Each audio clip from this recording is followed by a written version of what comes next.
வணக்கம். இது சிந்தனை செல்வம். உங்க மூளைக்குள்ள எப்பவுமே தேவையில்லாத எண்ணங்கள் ஓடிக்கிட்டே இருக்கா? திடீர்னு இதயம் படபடன்னு அடிக்குதா? மூச்சு விடுறதுல சிரமம் இருக்கா? இத நாம வெறும் மன அழுத்தம்னு ரொம்ப சாதாரணமா நினைச்சிடுறோம். ஆனா தமிழ் ஜோதிடமும் சித்தர்களோட மருத்துவமும் இதுக்கு ஒரு மிக முக்கிய காரணத்தை சொல்லுது. அதுதான் உங்க உடம்புல இருக்கிற வாத நாடியும் புதன் கிரகத்தோட ஆதிக்கமும். உங்க உடம்புல இருக்கிற வாத தன்மையால தான் உங்க மூளை எந்நேரமும் சத்தமிட்டு கொண்டிருக்கிறது அப்படின்னு சொன்னா உங்களால நம்ப முடியறதா? ம் இதுல தான் ஒரு மிகப்பெரிய சூட்சுமமே இருக்கு. இந்த மூளை இரைச்சலை உடனே நிறுத்த சித்தர்கள் ஒரு குறிப்பிட்ட முத்திரைய பல ஆயிரம் வருஷமா ரொம்ப ரகசியமா வச்சிருக்காங்க. ஓ, ஒரு முத்திரையா? ஆமா, ஒரு சாதாரண கை அசைவு உங்க மூளையை எப்படி மாத்தும், அந்த சத்தத்தை எப்படி ஒரு நொடியில நிறுத்தும்னு இந்த உரையாடலோட கடைசியில நாம பாப்போம். அது உங்களை நிச்சயமா ஆச்சரியப்படுத்தும். வாவ்! ஆமா, முத்திரை என்னன்னு தெரிஞ்சிலே இப்போ இதை கேட்டுட்டு இருக்க உங்களுக்கும் எனக்கும் ரொம்பவே ஆர்வமா இருக்கு. ஆனா அதை புரிஞ்சுக்க நாம ஒரு தெளிவான பேஸ்மெண்ட் போடணும். இன்னைக்கு நம்மளோட இந்த டீப் டைவ்ல நாம எடுத்திருக்கிற சோர்சஸ் ஆக்சுவலா ரொம்ப அற்புதமானவை. உண்மைதான், ரொம்பவே ஆழமான சோர்சஸ். ஆமா.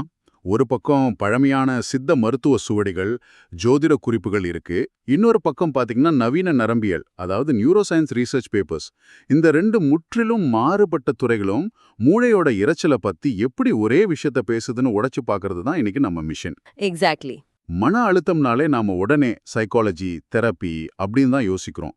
ஆனா இந்த ஆதாரங்கள் அத புதன் கிரகத்தோடும் வாதம்ங்கிற உடல் கூறோடு இணைச்சி பார்க்கறது ஒரு புது கோணமா இருக்கு. புதனுக்கும் நம்ம நரம்பு மண்டலத்துக்கும் என்னங்க சம்பந்தம்? இத புரிஞ்சுக்க நம்ம முதல்ல புதன் கிரகத்தோட தன்மைய ஆழமா கவனிக்கணும். நம்ம கிட்ட இருக்கிற ஜோதிட சித்த மருத்துவ ஆதாரங்கள் படி புதன் அப்படிங்கிறது வெறும் விண்வெளியில இருக்கிற ஒரு கோள் மட்டும் கிடையாது. அது ஒரு மிகப்பெரிய குறியீடு. ஓஹோ, குறியீடுனா எப்படி சொல்றீங்க? அதாவது மனிதர்களோட அறிவாற்றல், தகவல் தொடர்பு திறன், அப்புறம் மிக முக்கியமா ஒட்டுமொத்த நரம்பு மண்டலத்தையும் முழுமையா கட்டுப்படுத்துற ஒரு பிரபஞ்ச சக்தி அது. சித்தர்களோட நாடி மருத்துவ முறைப்படி புதன் அப்படிங்கிறது ஒரு முழுமையான வாத கிரகம். வாதம்? வாதம்னா காத்து தானே? கரெக்ட். வாதம்னா காத்து மற்றும் நகர்வு. எப்பவுமே ஒரு விதமான அசைவு இருந்துட்டே இருக்கும். காத்து மற்றும் நகர்வு, அதாவது ஒரு ரெஸ்ட்லெஸ்ஸான தன்மை. இப்போ இதை நான் இப்படி பார்க்கறேன். உங்க மூளைய ஒரு கம்ப்யூட்டர்னு வச்சுக்குவோம். அந்த கம்ப்யூட்டர்ல ஒரே நேரத்துல நீங்க ஒரு 100 விண்டோஸ் ஓபன் பண்ணி வச்சிருக்கீங்க. ஆமாமா. ஒரு பக்கம் எக்ஸல் ஷீட் ஓபன் ஆகிருக்கும், இன்னொரு பக்கம் யூடியூப் ஓடிட்டு இருக்கும். எங்கிருந்தோ பாட்டு சத்தம் கேட்கும், ஆனா எந்த டேப்ல இருந்து வருதுன்னு உங்களுக்கு தெரியாது. இதனால கம்ப்யூட்டர் ஹேங் ஆகி உள்ள இருக்கிற ஃபேன் ரொம்ப வேகமா சுத்த ஆரம்பிக்கும். மிகச் சரியான ஒரு உதாரணம். இப்ப கேட்டுட்டு இருக்க உங்களுக்கும் இதே அனுபவம் உங்க மூளைக்குள்ள நடந்திருக்கலாம். நம்ம நரம்பு மண்டலமும் இப்படிதான் ஓவர்லோட் ஆயிடுது, கரெக்டா? 100% கரெக்ட். அந்த கம்ப்யூட்டர் ஃபேன் வேகமா சுத்துறது தான் உங்களுக்கு ஏற்படுற நெஞ்சு படபடப்பு. அந்த 100 விண்டோக்கள் ஓபன்ல இருக்கிறது தான் உங்க மூளைக்குள்ள கேட்கிற ஓயாத இரைச்சல். இது ஆங்கிலத்துல சாட்டர் இன் தி பிரெயின் அப்படின்னு சொல்றாங்க. சாட்டர் இன் தி பிரெயின், ஓகே. காத்துக்கு எப்படி ஒரு எல்லையோ இல்ல ஒரு ஓய்வோ கிடையாதோ, அதே போலதான் இந்த வாதத்தன்மை கொண்ட புதன் கிரகத்தோட ஆற்றலும்.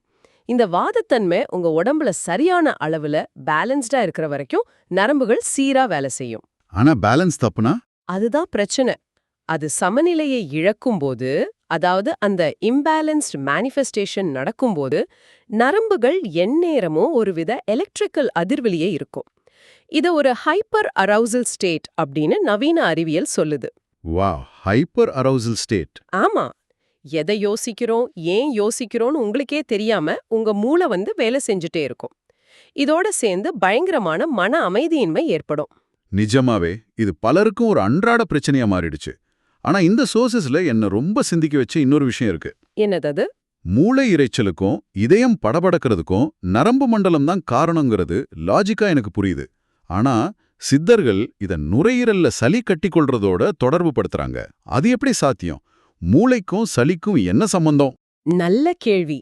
இப்போ வாதம் அப்படிங்கிறது காத்தோட தொடர்புடையதுன்னு நம்ம பார்த்தோம் இல்லையா? நம்ம உடம்போட சுவாச மண்டலத்தோட மையமே நுரையீரல் தான்.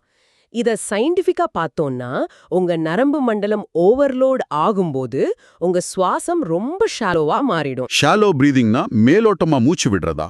கரெக்ட். நீங்க பதற்றமா இருக்கப்போ எப்படி மூச்சு விடுறீங்கன்னு கவனிச்சு பாருங்க. அது மேல் நெஞ்சோடையே நின்னுடும், ஆழமா வயித்து வரைக்கும் போகாது. காத்துல ஏற்படுற இந்த ஏற்றத்தாழ்வுகள்னால நுரையீரலோட கீழ்ப்பகுதிகளுக்கு காத்து சீரா போகாது. ஓ, அப்போ அங்க தேக்கம் ஏற்படுமா? ஆமாம், சித்த மருத்துவப்படி உடம்புல எங்க தேக்கம் ஏற்படுதோ அங்க கபம், அதாவது சளி உருவாயிடும். ஆக மனம், நரம்பு, நுரையீரல்னு இந்த மூணுமே புதன் கிரகத்தோட வாதத்தன்மையால நேரடியா பாதிக்கப்படுது. இது நிஜமாவே ஒரு மிகப்பெரிய திறப்பு. நாம இந்த ஒவ்வொரு பிரச்சனைக்கும் தனித்தனியா டாக்டரா தேடி ஓடுறோம். மூளைக்கு ஒரு டாக்டர், சளிக்கு ஒரு டாக்டர்னு. ஆனா மூல காரணம் ஒண்ணுதான், அந்த நரம்பு மண்டலத்தோட அதீத இயக்கம். ஆமா, அதுதான் உண்மை. சரி, இப்போ நீங்க சொல்ற மாதிரியே இந்த வாதத்தன்மைய, அதாவது புதன் கிரகத்தோட ஆற்றலை நாம பேலன்ஸ் பண்ணிட்டோன்னு வச்சுப்போம். அந்த பேலன்ஸ்டு ஸ்டேட் எப்படி இருக்கும்? இந்த 100 விண்டோக்களையும் க்ளோஸ் பண்ணிட்டா ஒரு மனுஷன் எப்படி மாறுவான்?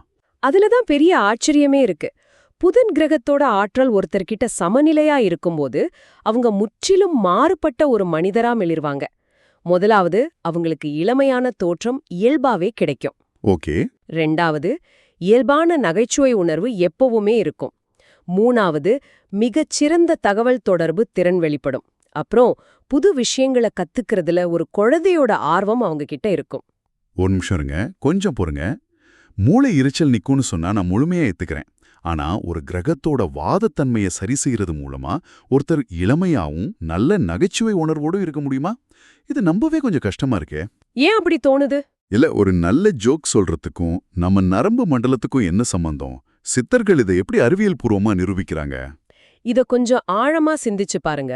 ஒரு மனுஷன் எப்போ வயதான தோற்றத்தை அடையறான், அவனோட உடம்புல கார்டிசாம் மாதிரியான ஸ்ட்ரெஸ் ஹார்மோன்கள் அதிகமாகி செல்கள் ரொம்ப சோர்வடையும் போதுதான். ஆமா. ஆனா உங்க நரம்பு மண்டலம் அமைதியா எந்த ஒரு இரைச்சலும் இல்லாம இருக்கும்போது உடல் ஒரு பாராசிம்பத்தட்டிக் நிலைக்கு, அதாவது ரெஸ்ட் அண்ட் டைஜஸ்ட் மோடுக்கு போகுது. அப்போ உடல் தன்னைத்தானே ரொம்ப வேகமா புதுப்பிச்சுக்கும். அந்த செல்லுலார் புத்துணர்வு தான் முகத்துல இளமையா தெரியுது. ஓகே, வயசாவதை தடுக்கிற மெக்கானிசம் எனக்கு புரியுது. ஆனா இந்த நகைச்சுவை உணர்வு? நகைச்சுவை உணர்வுன்னு அடிப்படையில என்ன?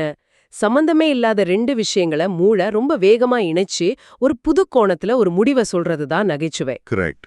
இதுக்கு மூளையில காகுடகஸ் ஃபிளெக்சிபிலிட்டி, அதாவது அதீத சிந்தனை நெகிழ்வுத்தன்மை தேவை. உங்க நரம்பு மண்டலம் 100 விண்டோக்களோட ஓவர்லோட் ஆகியிருக்கும்போது மூளையால புது இணைப்புகளை உருவாக்க முடியாது. அது வெறும் சர்வைவல் மோட்ல மட்டுமே வேலை செய்யும். ஆமா, தப்பிச்சா போதும்னு நினைக்கும். எக்ஸாக்ட்லி. ஆனா நரம்புகள் அமைதியா ரொம்ப கிளியரா இருக்கிற ஒருத்தரால மட்டுமே எந்நேரமும் சமயோஜிதமா புது விஷயங்களை இணைச்சு நகைச்சுவையா சிந்திக்க முடியும். சமநிலையான புதன்கிறது இந்த அபாரமான மூளைச் செயல்பாட்டை தான் குறிக்குது. வாவ்! நரம்பு மண்டலம் அமைதியா இருக்கும்போது நம்ம சிந்தனையும் உடலும் தானாவே புத்துணர்ச்சி பெறுதுங்கிறது ஒரு மிக சிறந்த விளக்கம். தேவையில்லாத பேக்ரவுண்ட் ஆப்ஸ் எல்லாம் க்ளோஸ் பண்ணிட்டு ரேமை கிளியர் பண்ண உடனே சிஸ்டம் எப்படி ஃபாஸ்டா வேலை செய்யுமோ அப்படி ஒரு நிலையை நம்ம உடம்பு அடையுது. பெர்ஃபெக்ட், அதுதான் நடக்குது. சரி, இப்போ இதை கேட்டுட்டு இருக்க உங்களுக்கும் ஒரு மிகப்பெரிய கேள்வி கண்டிப்பா எழுந்திருக்கும். என் சிஸ்டம் ஃபுல்லா ஹேங் ஆகி கிடக்கு, என் மூளைக்குள்ள எந்நேரமும் சத்தம் கேட்குது, இதை நான் எப்படி க்ளோஸ் செய்யறது அப்படின்னு. இதை குறைக்க நம்ம ஆதாரங்கள்ல ஏதாவது குயிக் டிப்ஸ் இருக்கா? மாத்திரைகள் இல்லாம இதை நம்ம டெய்லி லைஃப்ல எப்படி உடனே அப்ளை பண்றது? ரொம்ப எளிமையான ஆனா ஆழமான சயின்டிபிக் தீர்வுகளை சித்தர்கள் சொல்லியிருக்காங்க. இதை நம்ம உணவு முறை, வாழ்க்கை முறைன்னு ரெண்டா பிரிக்கலாம். ஓகே, முதல்ல உணவு முறை. டெய்லி நாம குடிக்கிற தண்ணியில கொஞ்சம் துளசி இலைகளை சேர்த்து குடிக்கிறது நரம்பு மண்டலத்தை உடனே அமைதிப்படுத்தும். துளசிய மாடர்ன் சயின்ஸ்ல அடாப்டோஜன் அப்படின்னு சொல்றாங்க. அடாப்டோஜன்னா உடம்ப பேலன்ஸ் பண்றதா? ஆமா, உடம்புல இருக்கிற கார்டிசால் அளவைய சமநிலைப்படுத்துற தன்மை இதுக்கு இருக்கு. அதே போல மூளையோட ஆரோக்கியத்துக்கு பிராமி அல்லது சங்கு புஷ்பி மாதிரியான மூலிகைகளை டானிக் போல பயன்படுத்தலாம்.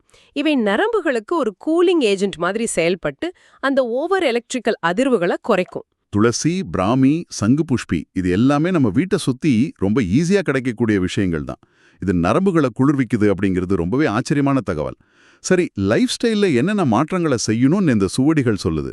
வாழ்க்கை முறையில சித்தர்கள் சொல்ற மிக முக்கியமான தீர்வு என்னன்னா, காடுகள்ல நடக்கிறது மற்றும் இயற்கையோட இணைந்து நடக்கிறது. இது இங்கிலீஷ்ல எர்த்திங் அல்லது கிரவுண்டிங் அப்படின்னு சொல்லுவாங்க. வெறும் கால்ல மண்ணுல நடக்கிறது, மரங்களுக்கு நடுவுல டைம் ஸ்பெண்ட் பண்றது வாதத்தோட வேகத்தை கணிசமா குறைக்கும். வெறும் துளசி தண்ணியும் மரங்களுக்கு நடுவுல நடக்கிறதும் மூளையோட ஓவர்லோட குறைச்சிடும் அப்படிங்கிறது எவ்வளோ எளிமையான விஷயம் பாருங்க. நாம அமைதியை தேடி எங்கெங்கேயோ போறோம், ஆயிரக்கணக்கில் செலவு பண்றோம். ஆனா அது ஒரு செடியிலயும் மரத்தடியிலயும் இருக்கு. உண்மைதான். ஆனா இதுக்கு பின்னாடி இருக்கிற பிசிக்ஸ் என்ன? நிலம்ங்கிற பூதத்துக்கும் காத்துங்கிற வாதத்துக்கும் உள்ள கனெக்ஷன் தானே இது. சரியா புடிச்சிங்க. வாதம்ங்கிறது காத்து. அது எப்பவுமே மேலெழும்பி பறக்க துடிக்கும். அந்த காத்த கண்ட்ரோல் பண்ணி நிலை நிறுத்தணும்னா அதுக்கு எடையுள்ள நிலம் அப்படிங்கிற தத்துவம் தேவை. நீங்க வெறும் கானோட மண்ணுல நடக்கும்போது என்ன அறிவியல் நடக்குது தெரியுமா? என்ன நடக்குது? உங்க உடம்புல இருக்கிற அதிகப்படியான அந்த பாசிட்டிவ் எலக்ட்ரிக்கல் சார்ஜஸ் பூமிக்குள்ள ஈர்க்கப்படுது. அதே சமயம் பூமியில இருக்கிற ஃப்ரீ எலக்ட்ரான்கள் உங்க உடம்புக்குள்ள நுழையுது. இது உங்க நரம்பு மண்டலத்தை ஒரு நொடியில பேலன்ஸ் பண்ணி மூளையோட சத்தத்தை பெருமளவு குறைக்குது. அருமை. இப்போ நாம இந்த உரையாடலோட ரொம்ப ரொம்ப முக்கியமான கட்டத்துக்கு வந்துட்டோம். ஆடியோவோட ஆரம்பத்துல நீங்க ஒரு ரகசியத்தை சொன்னீங்க. மூளையோட இரைச்சலையும் வாதத்தோட பாதிப்புகளையும் உடனே நிறுத்து சித்தர்கள் பயன்படுத்தின அந்த ரகசிய முத்திரைகள் பத்தி. ஆமா, அந்த முத்திரைகள் என்ன? அது எப்படி நரம்பு மண்டலத்தை ரீப்ரோகிராம் பண்ணுதுன்னு உடைக்க வேண்டிய நேரம் இது. நிச்சயமா. சித்தர்கள் நம்ம உடம்பையே ஒரு பிரபஞ்சமா பார்த்தாங்க. நம்ம கைகள்லயும் விரல் நுனிகள்லயும் ஒட்டுமொத்த நரம்பு மண்டலத்தோட சுவிட்சுகளும் இருக்கு அப்படிங்கறத அவங்க கண்டுபிடிச்சாங்க. இதுல 2 முக்கியமான முத்திரைகளை இந்த ஆதாரங்கள் ஆழமா குறிப்பிடுது. முதலாவது ஆதி முத்திரை. ஆதி முத்திரை. ஓகே. நாம முன்னாடியே பார்த்தோம் இல்லையா, புதனோட வாதத்தன்மையால ஏற்படுற ஷாலோ பிரீத்திங்னால நுரையீரல்ல சளி கட்டிக்கொள்ளும்னு. அந்த நுரையீரல் அடைப்பை நீக்கத்தான் இந்த ஆதி முத்திரை பயன்படுது. இந்த ஆதி முத்திரை எப்படி வேலை செய்யுது? இது எப்படி பண்றது? ரொம்ப சிம்பிள். உங்க கட்டை விரலை உள்ளங்கைக்குள்ள வச்சு மத்த 4 விரல்களால அத மூடி ஒரு கைப்பிடி போல, அதாவது ஒரு ஃபிஸ்ட் போல இறுக்கமா வச்சுக்கிறது தான் ஆதி முத்திரை. ஓ, கட்டை விரலை உள்ள மடக்கி வச்சுக்கணும். ஆமா. இத செய்யும்போது என்ன நடக்குதுன்னா, உங்க கட்டை விரலோட அடிப்பகுதியில இருக்கிற நரம்பு முடிச்சுகள் அழுத்தப்படுது. இது நேரடியா உங்க மூளை நரம்பு மண்டலத்துக்கு, குறிப்பா வேகஸ் நரம்புக்கு ஒரு சிக்னலை அனுப்புது. Vegas nerve, right? இது உங்க சுவாச பாதையை விரிவடைய செஞ்சு நுரையீரலோட மேல் மற்றும் நடுத்தர பகுதிகளுக்கு ஆக்சிஜன் ஓட்டத்தை உடனடியா அதிகரிக்குது. இதனால அங்க இருக்கிற தேக்கங்கள் நீங்கி சளி உருவாகிறது தடுக்கப்படுது. வாவ், வெறும் கட்டை விரல உள்ள வச்சு மூடுற ஒரு சின்ன கை அசைவு நுரையீரலோட ஆக்சிஜன் ஓட்டத்தையும் மாத்துதுங்கிறது நிஜமாவே பிரமிப்பா இருக்கு. சரி, அந்த 2வது முத்திரை, மூளைக்குள்ள 100 விண்டோகள் ஓபன் ஆகி சத்தம் போட்டுட்டு இருக்குன்னு சொன்னேன் இல்லையா, அந்த சத்தத்தை நிறுத்துற முத்திரை அது. அதுதான் ஹாகினி முத்திரை. இது மிக மிக சக்தி வாய்ந்த ஒரு முத்திரை. உங்க 2 கைகளையும் எதிரெதிரே கொண்டு வந்து வலது கை விரல் நுனிகளை இடது கை விரல் நுனிகளோட தொட்டுட்டு இருக்கிற மாதிரி வச்சுக்கணும். அதாவது ஒரு வீட்டின் கூரை மாதிரி கைகளை வச்சுக்கணுமா? எக்ஸாக்ட்லி. உள்ளங்கைகள் ஒட்டக்கூடாது, வெறும் விரல் நுனிகள் மட்டுமே தொடணும். இது உங்க மூளைக்குள்ள ஓடுற சத்தத்தை நிறுத்தி மூளையோட செயல்பாட்டையும் அறிவுத்திறனையும் உடலே அதிகரிக்க செய்யும். நீங்க சொல்றத கேட்கும்போதே நான் அந்த முத்திரை செஞ்சு பார்க்கறேன். ஆனா இது எப்படி நடக்குது? வெறும் விரல் நுனிகளை தொடறதுனால மூளைக்குள்ள எப்படி இவ்ளோ பெரிய மாற்றம் ஏற்படும்? இதுக்கு பின்னாடி இருக்கிற மெக்கானிசம் என்ன? இது முழுக்க முழுக்க நரம்பியல் அறிவியல் தான். நம்ம விரல் நுனிகள்ல ஆயிரக்கணக்கான நரம்பு முடிச்சுகள், அதாவது நர்வ் எண்டிங்ஸ் இருக்கு. அது மூளையோட பல்வேறு பகுதிகளோட நேரடி தொடர்பு கொண்டது. ஹாகினி முத்திரையில நீங்க வலது மற்றும் இடது கை விரல் நுனிகளை இணைக்கும்போது உங்க மூளையோட வலது அரைக்கோளத்துக்கும், அதாவது படைப்பாற்றல் கொண்ட ரைட் ஹெமிஸ்பியருக்கும் தர்க்கரீதியான லெஃப்ட் ஹெமிஸ்பியருக்கும் நடுவுல ஒரு பேலன்ஸ் உருவாகுது. ஓ, 2 சைடும் கனெக்ட் ஆகுது. ஆமா. உடம்புல சிதறி கிடக்கிற ஆற்றல் ஒரு மூடிய மின் சுற்று போல, அதாவது ஒரு க்ளோஸ்ட் எலக்ட்ரிக்கல் சர்க்கியூட் போல மாறி மூளையோட மையப்பகுதியான ப்ரீஃப்ரண்டல் கார்டெக்ஸ்க்கு நேரடியா செல்லுது. இதனால உங்க பிரெயின் வேவ்ஸ் மாறி தேவையற்ற எண்ணங்கள் அழிஞ்சு ஒரு டீப்பான ஃபோக்கஸ் உடனே பிறக்குது. ஆகா, வாதத்தை பேலன்ஸ் பண்ற ஒரு கை அசைவு உங்க மூளையை ரீப்ரோகிராம் பண்ணிடுது. உங்க நரம்பு மண்டலத்தோட ஸ்விட்ச் உங்க விரல் நுனிகள்ல தான் இருக்கு. புதன் கிரகத்தோட ஆற்றலை வெளியிலிருந்து வர ஒரு பிரச்சனையா பார்க்காம அதை நம்ம கைகளுக்குள்ளேயே கண்ட்ரோல் பண்ண முடியும்னு சித்தர்கள் எவ்வளவு சயின்டிஃபிக்கா பதிவு செஞ்சிருக்காங்க. இது வெறும் தகவல் கிடையாது, இது பல ஆயிரம் கால அறிவு களஞ்சியம். உண்மையாவே நாம எப்பவுமே பிரச்சனை வந்த பிறகு அதை சரி செய்ய மாத்திரைகளை தேடி ஓடுறோம். ஆனா நம்ம பண்டைய முறைகள் உடம்போட மொழிய புரிஞ்சுக்கிட்டு அதை இயற்கையான முறையில சின்ன சின்ன அசைவுகள் மூலமாவே சரி செய்யறத வலியுறுத்துது.